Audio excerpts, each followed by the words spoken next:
Alright, so it feels like we've all been waiting forever for season 3. And honestly, it hasn't even really been that long. But unfortunately, there is still more waiting to go. But in the meantime, I've had some video ideas that I've been meaning to get around to, this being one of them. So using the main cast members up to season 2, because that's all we got, I'm going to rank the top 10 characters that I think that are most likely to survive and make it to the end of the show. And you guys already know that I don't like to waste too much time. So let's go ahead and get this started with number 15, which is Randall. I'm not afraid of you. You understand me? Who I personally think is still the least likely to survive, but still more likely than the others who didn't make this list, and here's why. So even by the end of season 2, before he enters his cicada coma, he's still a problem, and still quite doubtful of the events in the town. And this could still be his mindset going into season 3, which could possibly lead to his death. But he's still more likely to survive than some of the others because he's aggressive and a fighter that shakes things up. Plus, characters like these tend to get a redemption arc that leads to them collaborating better with everyone else in the end. So although yes, Randall did make the list, but he's still the least likely to survive of everyone on this list, in my opinion. And next up at number 14, we have Christie. I know you've had a hard time lately, and that this tower means a lot to everybody. One of the OG characters who have been around since the very first episode of season 1, and the only woman who's solely responsible for Kenny's blue balls. Christie's a pretty likable character though, but the truth is that she didn't really have a whole lot to do in season 2. And this could be seen by some as a reason to make her character disposable later. And personally, besides her medical experience, I don't think she's all that valuable to the group. I could really see them making things difficult for everyone else by eliminating her character, especially since someone else has been added to the mix who could also do her job, and that's Marielle. She was already assisting Christie before, and she's pretty much good to go if she can get her addiction under control. So yeah, overall though, Christie definitely is more valuable than Randall currently, but she's not more valuable than my next pick, and that's Fatima. If you were on the bus, if you can hear me, you have to run. Fatima seemed like the creepy ass ghost lady Elgen saw in the bathtub at the end of episode 7 in season 2, the one that was trying to drown him, but of course that's still unconfirmed. It also seems like it's her and Ellis in Victor's drawings in the intro for the series. Plus, on top of that, it was her and Ellis who gave Boyd the idea to use the torch at the end of season 2 to save everyone. So Fatima's character for me continues to imply value. So I don't see her going anywhere anytime soon, but if you guys disagree, please let me know down below. And at number 12, we have Mr. Blue Balls himself, Kenny. Every new person who comes here just assumes that it's just the monsters they have to be afraid of, but that's not the hardest part. Now I feel like Kenny is next up because he comes off as an opposing voice of reason sometimes for the group. And another reason is because he's kind of like Boyd's second son. In season 1, Boyd and Ellis don't really get along for most of the season because Ellis blamed Boyd for his mom, Abby's death. So Kenny sort of becomes his protege during this time, and I think he's also learned a lot from Boyd in terms of survival skills and just being a leader. So mainly for these reasons especially, I think Kenny is safe because of the investment that Boyd has put into him. And I think because of their connection, this makes him a little more important than Fatima and the others previously mentioned. And speaking of Ellis, coming in at number 11, we have Ellis. Yeah, I'm so sorry, Dad. I'm so sorry. No. So I think I gotta put Ellis here because he's still the son of Boyd and they've reconciled their differences. Even more so, his value comes from the attachment he has with Fatima, because I think their love in Fromland is symbolic of hope and maybe something stronger. Also, they've already played around with the idea of killing him off last season, and I personally doubt that they'll rush back into possibly playing around with killing him off again anytime soon, like season 3 time soon. So yeah, at the moment I think Ellis is currently more likely than the others to survive. And for number 10, we have Donna. You have got about 10 minutes before the wind blows that goddamn tower off the roof.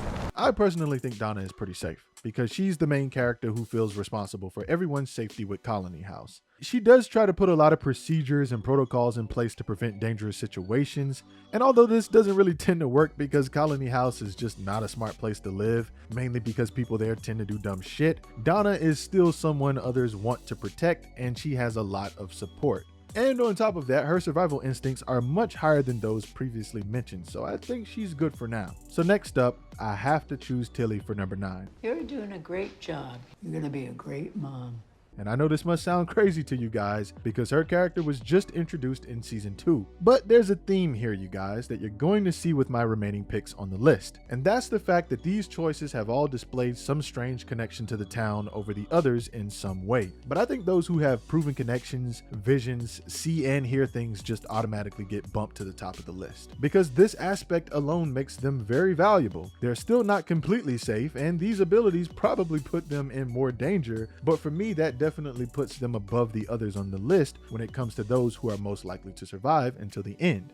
Even if they make it to the later seasons, I'll still take that as making it to the end of the show. So with that being said, we all know that there's clearly something special about Tilly. She's displayed it with the numbers 4 and 7 popping up here and there throughout season 2, and she seems to be familiar with people there in a weird kind of way, like she knows them or something. And she's very calm and relaxed, but she also mentioned how she had cancer, and she sort of implies that she's not afraid of death, so that could be the reason for her relaxed and calm demeanor. But even with that being said, I think my point still stands, and I think she'll be around for a bit. But I'm not sure, of course, because these are just my theories / predictions. And now we have Miss Crazy Sarah coming in at number 8. I killed my brother.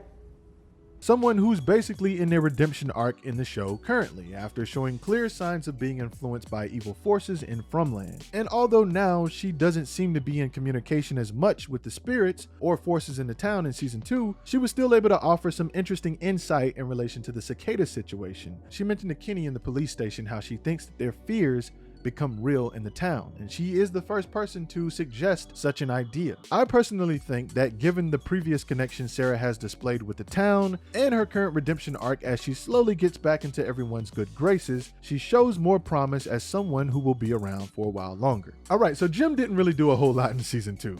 What if all this was designed just to see how we react? Besides letting Randall get in his head and making a fool of him. But he's sitting at number 8 because of a very important moment we can't forget about. And that's the event that occurred at the end of season 1 where he heard the voice on the radio. And the fact that he constantly tries to invent ways to make progress. Jim does seem to be an important part of the puzzle, along with the rest of his family. And I think he mainly just gets this spot off seniority and his family ties to the town. That being Ethan and Tabitha, who have displayed magical connections to the town. Not quite Julie just yet, but yeah, Ethan and Tabitha. The next person most likely to survive on this list, coming in at number 6, is definitely Elgen. You don't understand. Bad things are gonna happen. Elgen came to the town already knowing that something wasn't right. He had the visions in his dreams. He's had the mysterious seizures. He also had that weird woman try to drown him that we think might be Fatima in some other universe or reality or whatever, but we're really not sure about. And I think this is because of how important his character already is and how important his character is going to become. So he's for sure the most likely to survive on this list so far. And although he didn't make the top 5, he's still a very important character. So yeah, don't be sleeping on Elgen. And at number 5, we have little Ethan. He's always walking around out here, and I never see him inside, so I figured he lived out here. Little Ethan is pretty valuable in a lot of ways. There's the connection between his stories and Fromland, then the fact that he's one of the very few people who can see the boy in white, and it seems like there's still more to come with his usefulness because of the seizures he's had previously. The seizures have been a consistent telltale sign since the beginning of the series that someone has a special connection with the town. So yeah, I don't think Ethan is going anywhere anytime soon. Now I have Jade up next at number 4. Someone is doing this, and I'm not gonna rest until I figure out how. And he's one of those special exceptions like Boyd and Tabitha who hasn't had a seizure and sees things. And he has visions of things that aren't really there that are pointing him towards hopefully some sort of answer. At the end of season 2, Jade goes into the cave and sees the ventriloquist dummy again, and he sees the dirty little white children. And this has basically been going on with Jade since season 1. He's been seeing things. So I really hope that Jade can find an answer before he goes crazy, because I think that's what happened to the last person that was able to see the symbol that he now sees. Also on top of this, Jade is also one of my favorites in the show hands down, but his value in the series has been very clear, and I think he's more likely to survive even more than little Ethan. But of course, that's just my opinion. And here we go with the top 3, and I personally don't think that the top 3 should come as any surprise, but starting with number 3, which definitely feels like it should be Tabitha in my opinion. How do you know any of this is real? It sounds crazy, but are we dead? Are we alive? Especially after the events of season 2 with the dirty little white kids, working with Victor to help him confront his suppressed memories of his sister, then having the boy in white seemingly push her ass into what could be the real world. The showrunners obviously have big plans for her character, so it's safe to say that she's probably not going anywhere for a while. Next up at number 2, we have the man with the plan. Literally, the man with all the plans that have been saving everyone in the town since he arrived.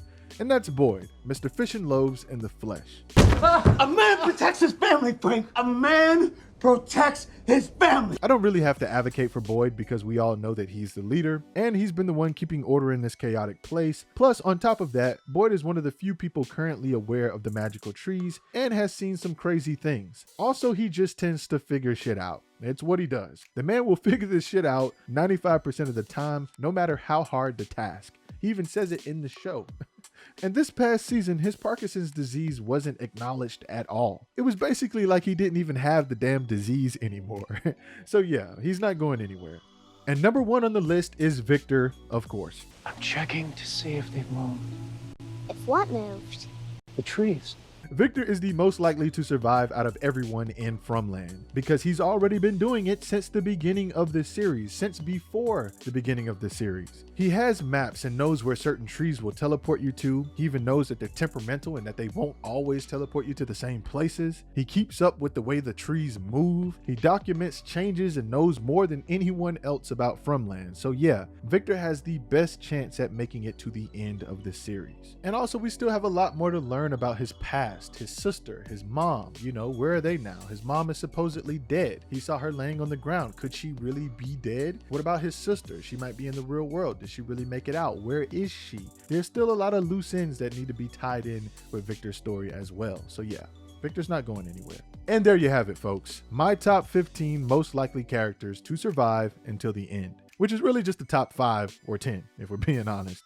But I wanted to add others to the list to make the video more interesting and give you guys my thoughts on the more popular newer cast members. But they're currently shooting season 3 right now, and it looks like we'll get to see what Fromland looks like covered in snow for the first time. And honestly, I'm pretty curious to see what kind of lore that they attach to this, because Victor already mentioned how the trees were changing and how normally that doesn't tend to happen there. But I'm sure they have some clever way to tie these changes into the show if that's the case. Also, I'll probably drop another fun video like this in the future if it turns out that you guys really enjoy this one.